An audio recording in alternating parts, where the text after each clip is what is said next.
গোলকগঞ্জত এটা ভয়ংকৰ ঘটনা সংঘটিত হৈছে। ঘটনাৰ সবিশেষ জনাবলৈ গৈছো যে ষষ্ঠ শ্ৰেণীৰ এগৰাকী ছাত্ৰীক নিৰ্মল পাল নামৰ এজন লোকে কেনেদৰে দুৰ্গা মন্দিৰৰ চৌহদতে অসৎ কাৰ্য সংঘটিত কৰিলে, যৌন নিৰ্যাতন চলালে, এই ঘটনাই সকলোকে লজ্জিত কৰিছে। আমি জনাবলৈ গৈছো এই মুহূৰ্তত সবিশেষ। এই ঘটনা সংঘটিত হৈছে দুৰ্গা মন্দিৰৰ চৌহদতে ষষ্ঠ শ্ৰেণীৰ ছাত্ৰীৰ সৈতে কুকৰ্মত লিপ্ত হ'ল নিৰ্মল পাল। গোলকগঞ্জৰ ছাগলীয়া আৰক্ষী চকীৰ অন্তৰ্গত কৈমাৰী গাঁৱত সংঘটিত হৈছে এই ঘটনা। শনিবাৰে সন্ধিয়া দুৰ্গা দেৱীৰ মন্দিৰৰ চৌহদত এই ঘটনা সংঘটিত হ'ল। ঘটনা সন্দৰ্ভত আমি আপোনালোকক এই মুহূৰ্তত জনাবলৈ চেষ্টা কৰিছোঁ যে নিৰ্মল পাল নামৰ লোকজনে এই কাৰ্য সংঘটিত কৰিলে।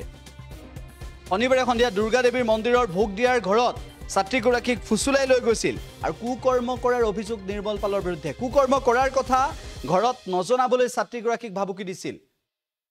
ইফালে নিশা ঘটনাটো পৰিয়ালৰ লোকে গম পাইছিল আৰু আজি আবেলি ছাগলীয়া আৰক্ষী চকীত বিয়লিৰ ভাগত ছাগলীয়া আৰক্ষী চকীত ভুক্তভোগী ছাত্ৰীগৰাকীৰ পৰিয়ালে এজাহাৰ দাখিল কৰিছে। ইতিমধ্যে ছাগলীয়া আৰক্ষীয়ে তদন্ত আৰম্ভ কৰিছে।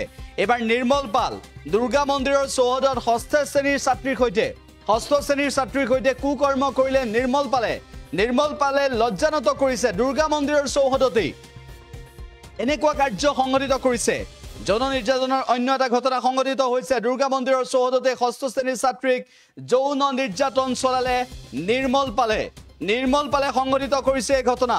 আমি সবিশেষ আপোনালোকক এই মুহূৰ্তত জনাবলৈ চেষ্টা কৰিছোঁ যে ষষ্ঠ শ্ৰেণীৰ ছাত্ৰীক যৌন নিৰ্যাতন চলাইছে। ষষ্ঠ শ্ৰেণীৰ ছাত্ৰীক যৌন নিৰ্যাতন চলাইছে, কুকৰ্ম সংঘটিত কৰিলে। দুৰ্গা মন্দিৰৰ ভোগ দিয়া ঘৰত ছাত্ৰীক ফুচুলাই লৈ গৈছিল আৰু তাৰ পাছত অসৎ কাৰ্য সংঘটিত কৰে ঘৰত নজনাবলৈ কৈছিল।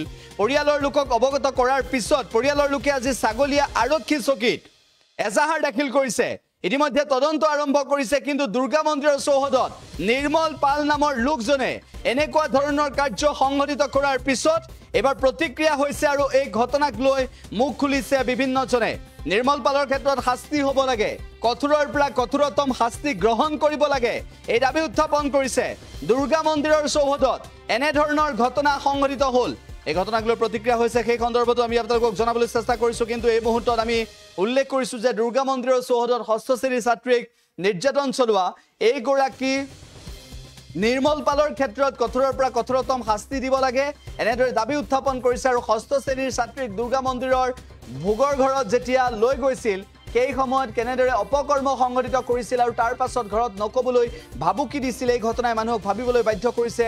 আৰু এই ঘটনাৰ পিছত নিৰ্মল পালৰ বিৰুদ্ধে শাস্তি হ'ব লাগে বুলিও দাবী উত্থাপন কৰিছে বিভিন্নজনে।